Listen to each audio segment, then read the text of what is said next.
السلام عليكم، ازيكم يا شباب، اخباركم ايه؟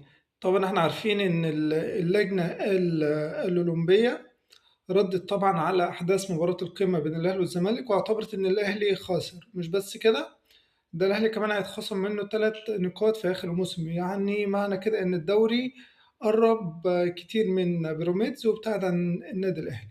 تمام، لان كده الفرق هيدخل في حوالي 9 نقاط. تمام. طيب، الاتجاه داخل النادي الاهلي حاليا هنا انا بكلمكم من داخل موقع مصر اليوم. خلاص، انا مش بجيب حاجه من عندي. هنا مصر اليوم بتقول ان محمود الخطيب رئيس النادي الاهلي كلف فريق قانوني بدراسه الامر، وهيتم التصعيد للمحكمه الرياضيه الكاس. يعني الاهلي ملتزم تماما باعاده المباراه. طب لو مفيش اعاده المباراه، وده اللي اعتمدته اللجنه الاولمبيه المصريه. هنا طبعا الأهلي كده خلاص بياخد كافة اللي بيدرس الموقف القانوني، وهيطلع على المحكمة الرياضية الكاس، والله أعلم باللي جاي هيكون إيه.